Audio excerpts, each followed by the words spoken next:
इस वीडियो में हम जिस ड्रग का रिव्यू करेंगे उसका नाम है डेक्सामेड। डेक्सामेड एक ब्रांड नेम है। इसकी जो ड्रग होती है उसका नाम है डेक्सामेथासोन।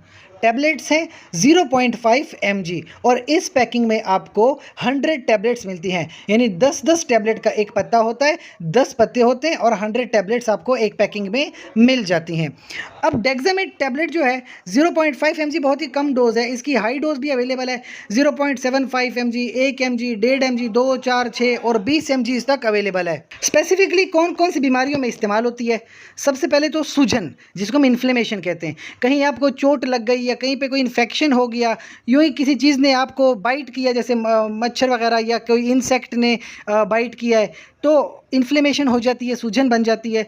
वहाँ पे फिर आप इंजेक्शन भी लगा सकते हैं और टैबलेट भी ले सकते हैं डेक्सामेड की। 0.75 mg से लेके एक दिन में 9 mg तक की डोज आप ले सकते हैं। एक साथ नहीं लेते, यानी या तो हर 6 घंटे बाद डोज ले ली या 12 घंटे बाद एक डोज और 12 घंटे बाद दूसरी डोज, इस तरह आप डोजेज ले सकते हैं।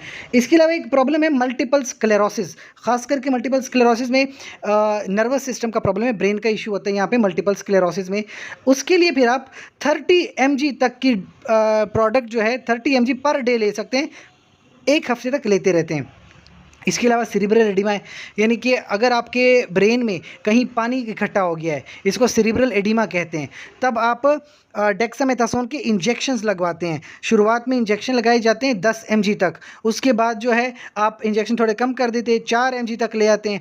इसके अलावा एक कंडीशन होती है जिसको हम शॉक कहते हैं। शॉक में बेसिकली होता ही है कि आपके पास अचानक से ब्लड प्रेशर बहुत ज़्यादा कम हो जाता है। ऐसी कंडीशन में भी डेक्सामेथासोन का इस्तेमाल करते हैं, लेकिन इंजेक्शन में करते हैं। फिर अगर किसी को एलर्जी हो गई है, एलर्जी में भी इंजेक्शन भी इस्तेमाल कर सकते हैं। शुरुआत में तो पहले दिन पे इंजेक्शन लगवाते हैं, फिर दूसरे तीसरे चौथे दिन जो है हम ओरल टैबलेट्स, डेक्सामेड की टैबलेट्स लेते हैं। 3 mg की टैबलेट ले ली, चौथे दिन फिर 1.5 mg की टैबलेट होती है, पाँचवें और छठे दिन मजीद डोज कम करते हैं, 0.75 mg की टैबलेट लेते हैं। तो इस तरह से एलर्जी अगर किसी को हो जाती है तो एक हफ्ते के अंदर अंदर हम मुख्तलिफ तरह की डोजेज डेक्सामेथासोन की लेते रहते हैं। अब क्योंकि मैं आपको एक बात बताऊं कि डेक्सामेथासोन स्टीरॉयड है, स्टीरॉयड की वजह से मुख्तलिफ तरह की प्रॉब्लम्स आ सकती हैं। जिल्द के ऊपर एक्नी बन जाती है। इसके अलावा बहुत सारे स्टीरॉयड्स, क्योंकि हमारे हार्मोन्स भी हैं और डेक्सामेथासोन भी स्टीरॉयड है, तो बहुत सारे हार्मोनल चेंजेस हो जाते हैं। ख़ास करके ज़्यादा इस्तेमाल से लोगों को शुगर की बीमारी हो जाती है डेक्सामेथासोन की वजह से।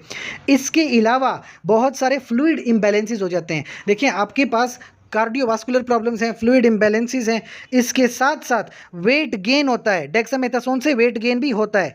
और आखिरी बात, ख़वातीन के लिए प्रेगनेंसी में डेक्सामेथासोन कतईन इस्तेमाल नहीं करनी है, वरना बच्चे में मुख्तलिफ तरह की एबनॉर्मेलिटीज़ आ जाती हैं। प्रेगनेंसी के दौरान अगर डेक्सामेथासोन इस्तेमाल करने की ज़रूरत है तो गायनेकोलॉजिस्ट से लाजमी मशवरा कीजिए। इसके अलावा कोई क्वेश्चन हो कमेंट सेक्शन में पूछिए। साथ ही चैनल को लाइक करें, कमेंट करें, शेयर करें, सब्सक्राइब करें। शुक्रिया।